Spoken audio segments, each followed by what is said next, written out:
오늘 함께 나눌 하나님 말씀은 마태복음 9장 14절부터 17절까지 말씀입니다.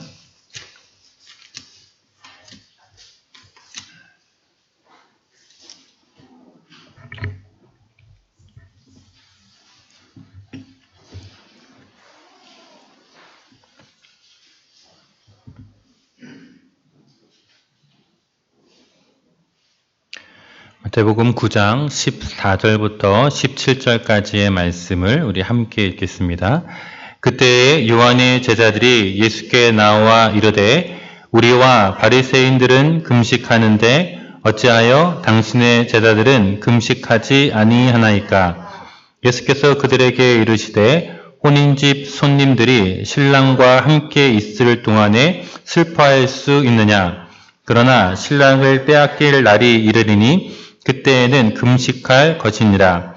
생배의 조각을 낡은 옷에 붙이는 자가 없나니 이는 기은 것이 그 옷을 당기어 헤어짐이 더하게 됨이요 새 포도주를 낡은 가죽 부대에 넣지 아니하나니 그렇게 하면 부대가 터져 포도주도 쏟아지고 부대도 버리게 됨이라. 새 포도주는 새 부대에 넣어야 둘이 다 보전되느니라. 아멘. 여러분의 신앙생활에서 가장 중요한 게 뭘까요? 만약에 신앙생활에서 한 가지를 뽑으라고 하면 여러분 어떤 것을 뽑을까요?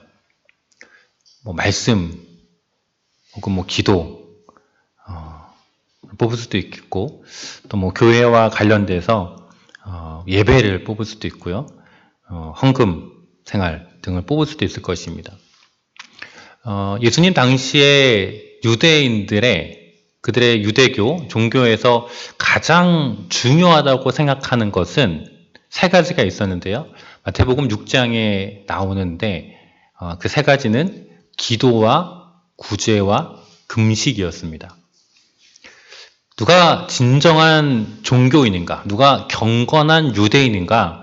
누가 제대로 하나님을 섬기고 있는가에 대한 그들 나름대로의 기준이 있었다면 얼마나 기도 생활을 하는가? 얼마나 구제에 열심인가?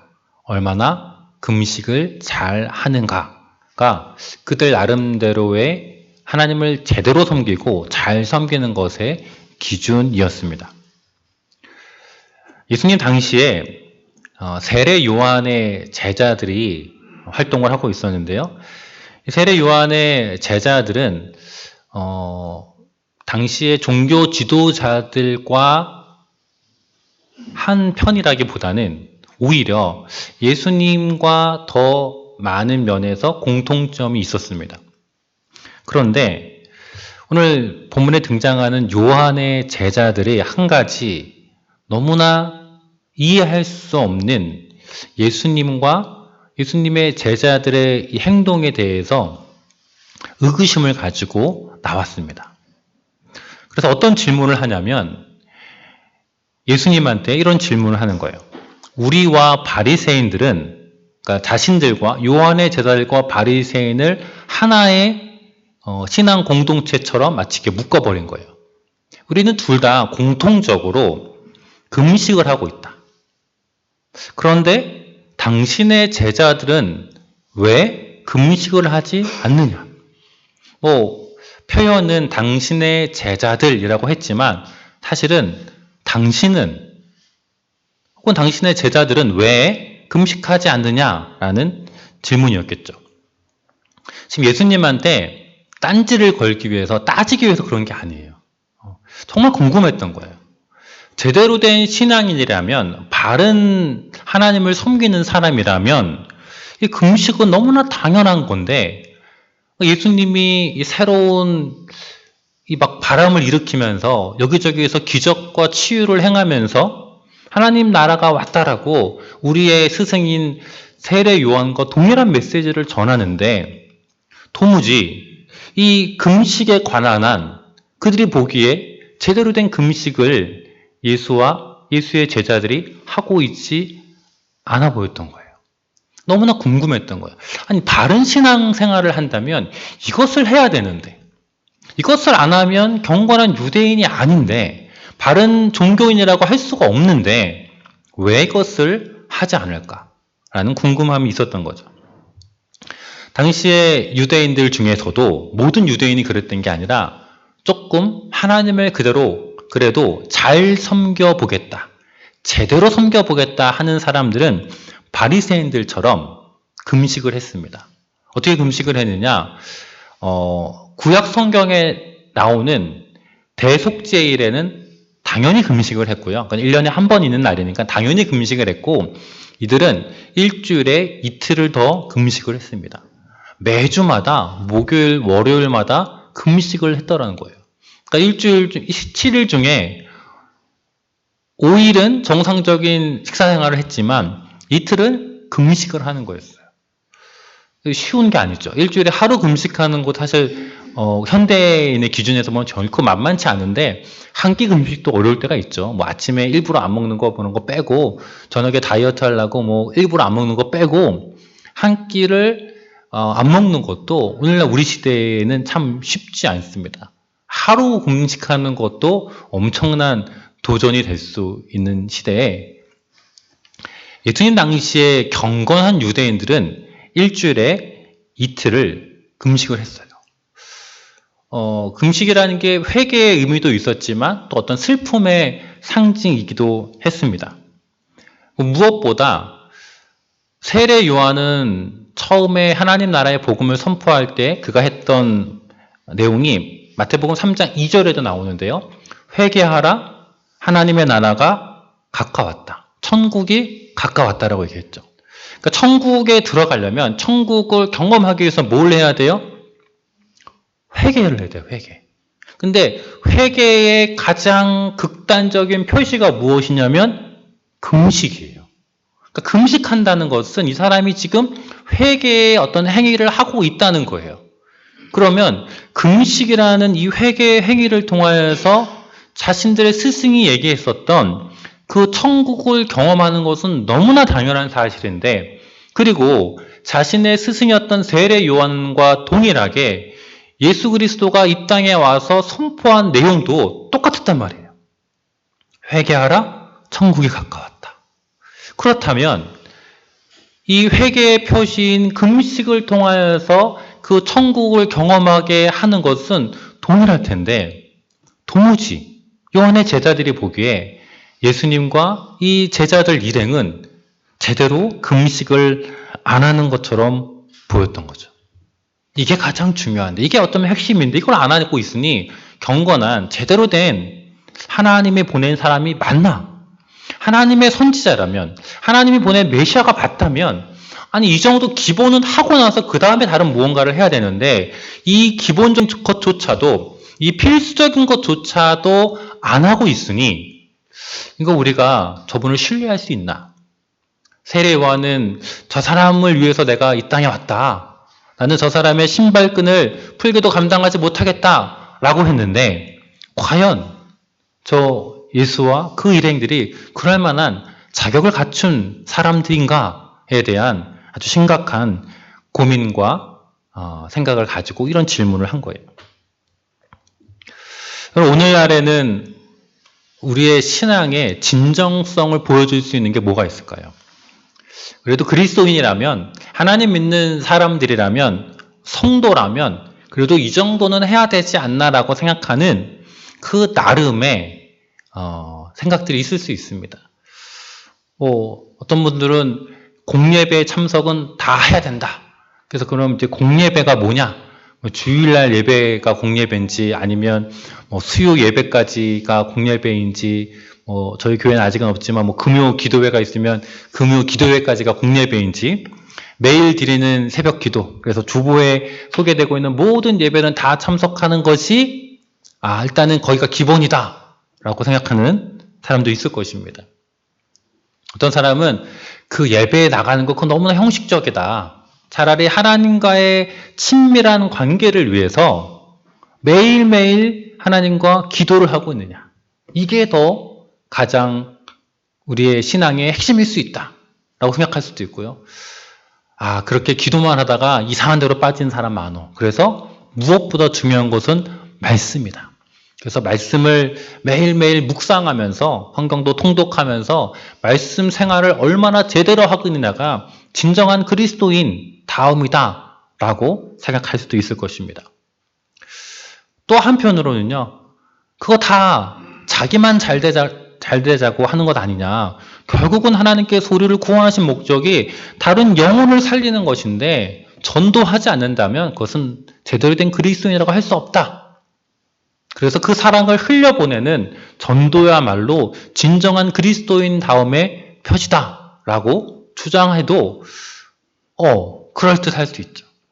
또 어떤 분들은 제대로 된 그리스도인이라면 뭐니 해도 물질의 회개를 해야 돼. 그래서 일단 기본적인 11조 생활부터 해야 되고 헌금 생활을 제대로 해야지 말로만 입술로만 혹은 그냥 교회 오는 교회 마당만 받는 척으로는 안 된다. 진정한 회심의 증거, 신앙생활의 증거는 물질이다. 그래서 제대로 된 온전한 어떤 헌금 생활을 하고 있는가를 가지고 우리가 그 사람의 진정성 여부를 파악할 수 있다라고도 주장할 수 있을 것입니다. 제가 말씀드린 이 것 외에도 여러 가지가 있을 수 있겠지만 이 것 가운데 어느 하나라도 이것이 절대화되는 순간, 그래서 이게 하나의 기준이 되어서 이것을 가지고 다른 사람을 판단하거나 다른 사람을 재는 기준이 되는 순간 우리의 신앙은 심각하게 훼손당합니다. 다 필요한 요소이긴 하지만 어느 하나 중요하지 않은 것이 없다라고 할 수 있지만 그 하나가 절대적인 신앙의 기준이 되어서 자가 되어서 이것을 나에게 적용하는 것이 아니라 타인에게, 다른 성도에게 이러한 삶을 요구하는 순간 우리는 신앙의 외식에 빠지게 됩니다. 저 사람은 저걸 안 하는데 나는 하고 있어 라는 우월감에 사로잡히게 됩니다. 오늘 요한의 제자들에게는 예수님의 제자와 예수님이 그래도 기도는 하는 것 같았어요. 그래도 무상으로 사람들을 치료하면서 함께 떡을 베풀면서 구제도 하는 것 같았어요.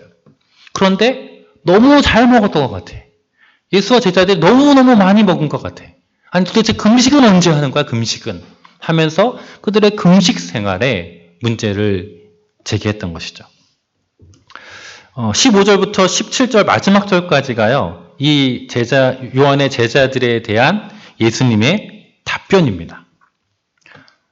질문에 대해서 사실 답변이 과하게 길어요. 그러면서 지금 이 요한의 제자들이 질문한 그 물음에 대한 대답뿐만이 아니라 그 질문을 받은 예수님이 더 확장시켜서 더 중요한 근본적인 우리의 신앙에 대한 이야기를 하고 있습니다. 예수님께 한 가지 비유를 들어서 답을 하시는데요. 혼인집을 상정을 합니다. 혼인집. 잔치집이죠, 잔치집. 혼인 잔치가 있는. 이 혼인집에는 손님들이 있겠죠. 그리고 신랑이 있습니다. 예수님 당시의 결혼식은 보통 일주일이었습니다. 오늘날 우리는 결혼식이 몇 시간이죠? 몇 시간? 한국은 더 유독 짧죠. 일단 예식장에서 보내는 시간은 거의 한 2시간이면 아마 최고일 것 같아요. 그래서 결혼식은 교회식으로 하면 그나마 조금 더 길긴 하는데 제가 갔던 어떤 결혼식에는 15분에서 20분 안에 딱 끝나더라고요. 주례 선생님도 이렇게 사서 이렇게 그냥 명망 있는 어떤 분, 잘 모르는 분 이렇게 사가지고 주례 사는데 정말 딱 5분 딱 하고 다른 축가 이런 것도 이제 없고 그냥 그야말로 신랑 신부 입장 그다음에 절 이 정도만 하고 주례사 하고서 그냥 퇴장 그러면 이제 끝이더라고요. 그래서 나머지 이제 식사하는 거 한 1시간에서 1시간 반 그러면 1시간 반에서 2시간이면 이제 끝나죠. 그 다음에 뭘 해야 돼요? 다음 손님이 또 이제 결혼식장을 차지해야 되기 때문에 이제 빨리 자리를 비워줘야 돼요. 근데 이제 미국 같은 데는 그나마 조금 더 긴 것 같아요. 좀 피로연 같은 것도 하고 또 다른 음식을 먹기 전에 여러 댄스 같은 파티를 한다든가 조금 더 하루는 아니지만 그래도 반나절 이상 좀 이렇게 길게 하는 그런 결혼식도 있지만 예수님 당시의 결혼식은요 일주일이었어요. 일주일. 기본이 그냥 일주일이에요. 일주일. 그래서 일주일 동안 그럼 뭘 할까요? 먹고 즐기는 거예요. 오늘 누가 결혼한다. 누구랑 누가 결혼한다 그러면은 신랑 신부가 중요한 게 아니라 그냥 우리 잔칫날이다 라고 하면서 그냥 함께 기뻐하는 날이에요. 누군가가 이제 새로운 가정으로 출발했기 때문에 다 같이 그냥 기뻐하면 된다 라는 마음이었죠. 신랑 신부보다 더 중요한 게 뭐예요? 그냥 그 잔치의 흥겨움과 기쁨이 더 중요한 거예요.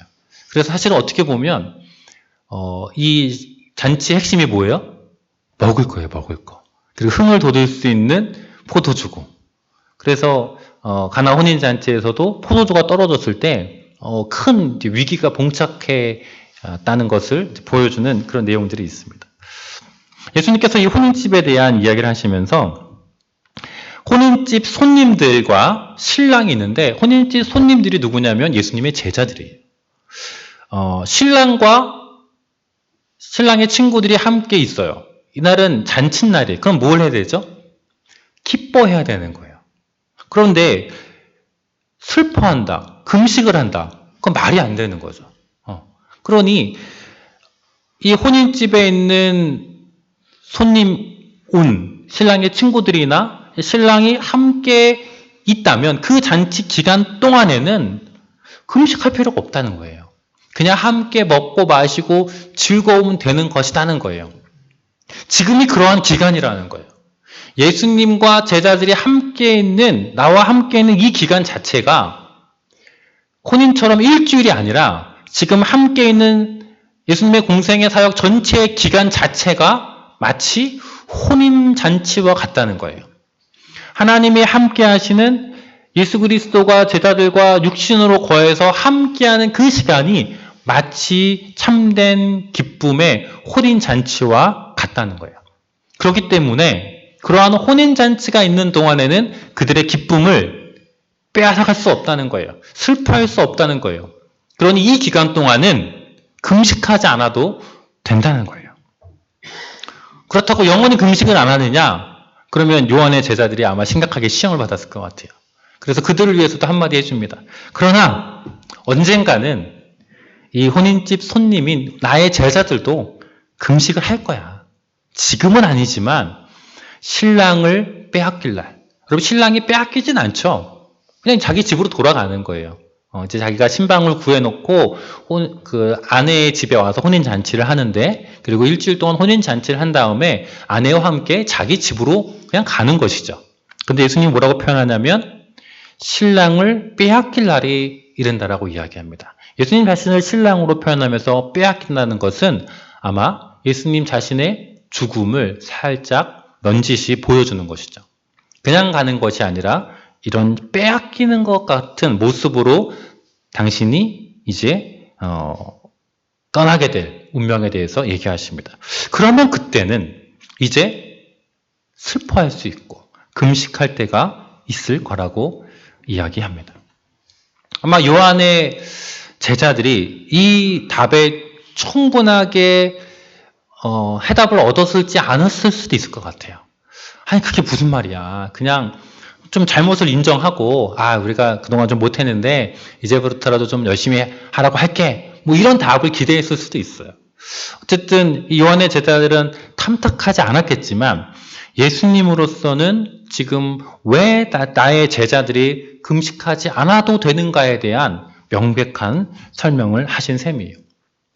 그리고 나서 16절과 17절의 이야기를 금식에 대한 내용과 상관없이 덧붙이신 거예요. 이 16절과 17절은 아주 유명한 말씀입니다.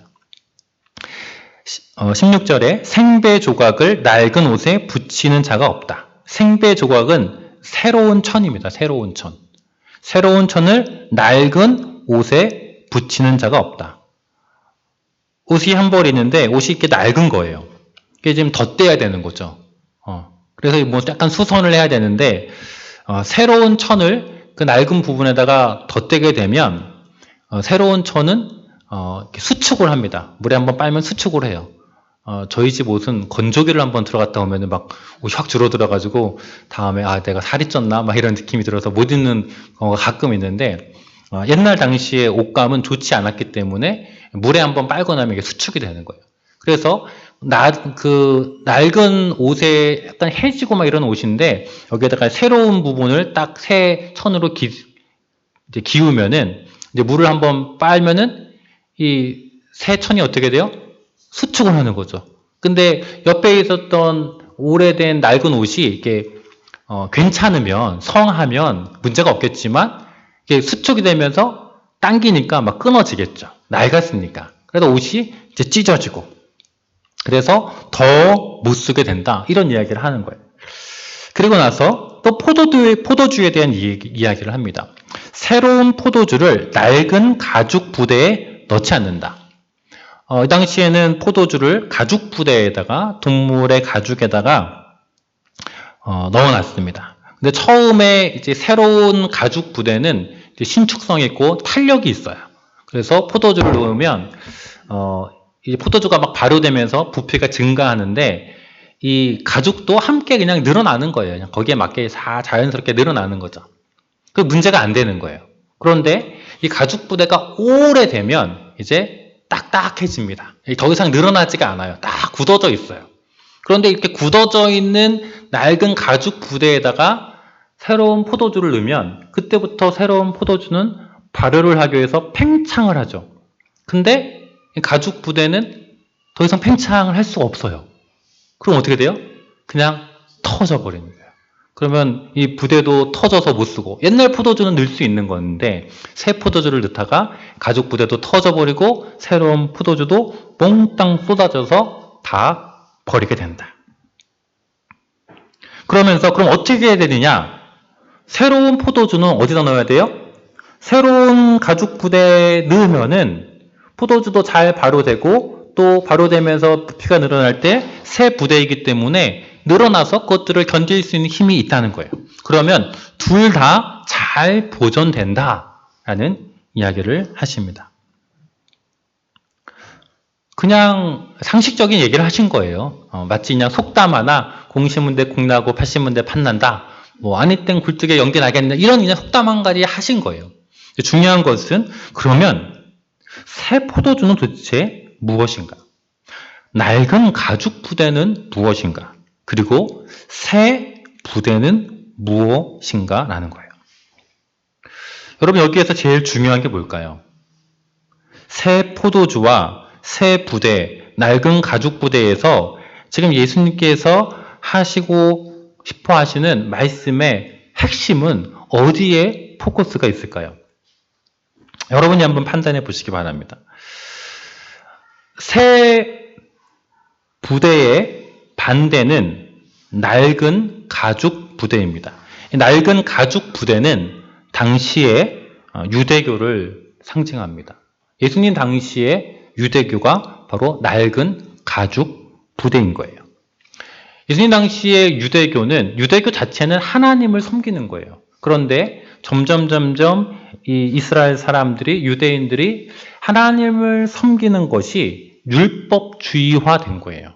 율법주의화 됐다는 것은 어떤 형식과 어떤 제도를 지키면 그게 곧 하나님을 섬기는 것이다 라는 거였죠. 그래서 이 유대인들의 가장 종교의 일선에 있었던 이 바리새인들이 어떠한 형태로 기도하고 구제하고 금식했냐면 기도할 때는 어떻게 했어요? 사람들이 많이 모이는 사거리에서 기도를 하는 거예요. 기도 시간입니다라고 종이 딱 울리면 쏜살같이 사거리에 딱 위치해 있는 거예요. 그래서 술이 넓은 이런 옷을 입고서 손을 딱 들고서 기도하는 거죠.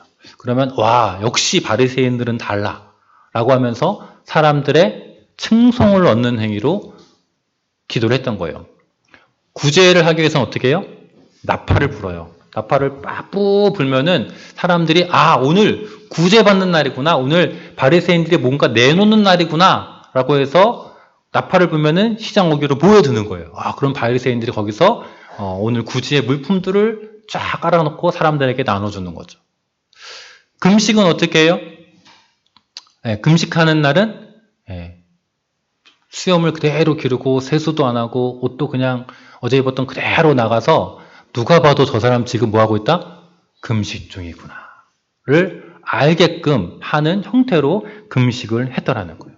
그래서 그래도 나는 뭐 했어? 기도하고 구제하고 금식했어. 행위에 있어서는 다 한 거예요. 그러나 그 마음의 진정성이 있냐? 이것이 정말 하나님을 위해서 한 것이냐? 아니죠.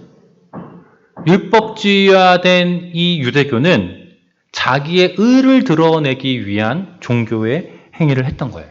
그래서 하나님을 섬기기 위한 종교가 아니라 나를 나타내고 나를 높이기 위한 자기 중심적인 종교가 되어 있던 거죠. 그게 예수님께서 말씀하신 낡은 가죽 부대였어요.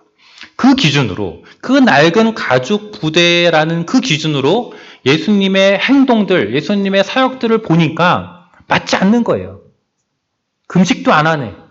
기도도 제대로 안 하네. 죄인들과 세리들과 어울리네. 그러면 안 되는 건데.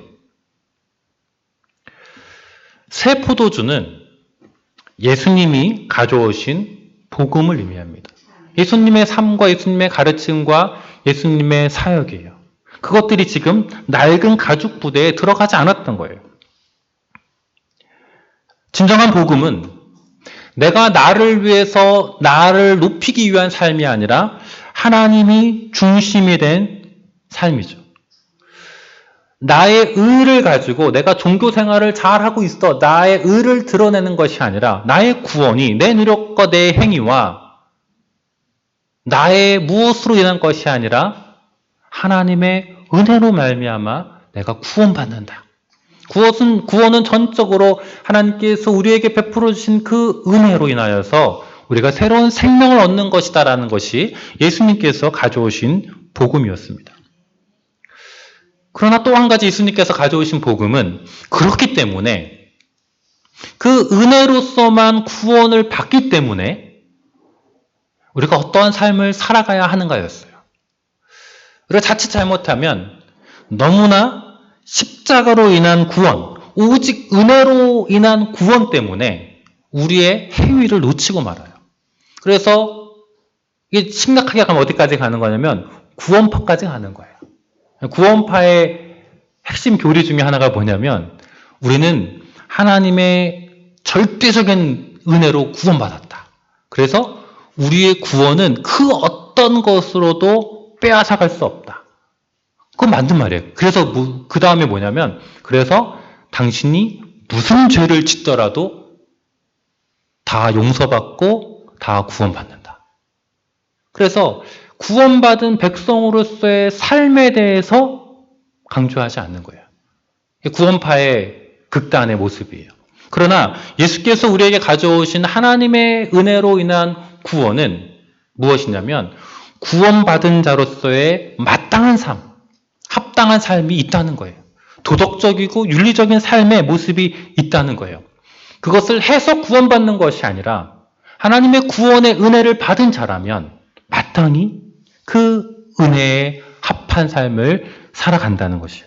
그것이 예수님께서 우리에게 가져오신 새 포도주 복음이었습니다. 그 복음에 의하면 그 복음의 은혜를 경험한 사람은 더 이상 나 자신을 위해서 살아가는 삶이 아니라 타자를 위한 삶, 다른 사람을 위한 삶을 사는 거예요. 나를 채우기 위한 삶에서 나를 비우고 누군가를 채워주는 삶으로 살아가는 삶. 그게 예수 그리스도가 우리에게 가져온 복음의 내용이었습니다. 그 복음의 내용은 이전에 낡은 유대의 율법주의와 유대교에 담겨지지 않았어요. 그래서 어디에 담아야 한다고 이야기하냐면 새 부대에 담아야 한다고 이야기합니다. 새 부대가 무엇인지는 예수님이 설명하진 않아요. 오늘 본문에서는. 그러나 이 새 부대가 무엇인지 오늘 세 가지 여러분에게 말씀을 나누려고 합니다. 여러분은 과연 새 부대이신지, 그래서 예수님이 가져오신 이 복음을 넣을 수 있는 곳인지, 아니면 나도 어쩌면 이 낡은 가죽 부대, 오늘날 교회 안에 있는 낡은 가죽 부대의 모습은 아닌지 한번 돌아보시기 바랍니다. 첫 번째 이 새 가죽 부대의 모습은요, 겸손이에요. 겸손. 겸손이라는 영어 단어에 두 가지 단어가 있는데요. humble이라는 단어가 있고 또 modest라는 단어가 있습니다. 앞에 있는 단어는 뭐냐면 나를 비천하게 여기는 거예요. 나는 부족합니다 라고 얘기하는 거예요. 나는 정말 변변치 않습니다 라고 하는 게 humble이라는 단어의 의미인데 그게 먼저 필요해요. 두 번째 겸손의 의미에서 이 modest라는 단어는 뭐냐면요. 내가 능력이 있는 거예요. 내가 힘도 있어요. 그런데 그냥 모르는 척, 그냥 좀 낮은 척 하는 거죠. 예. 거기서 내가 그거 나 다 알아요 라고 막 이렇게 자랑하는 것이 아니라 그냥 잠깐 자세를 낮추는 게 그게 이제 마디스트라는 의미의 겸손이라면 앞에 험블이라는 겸손은 그냥 나는 정말 무지렁이입니다. 나는 정말 아무것도 아닙니다. 라는 자세의 겸손이에요. 우리에게 필요한 겸손은 그 첫 번째 겸손이에요.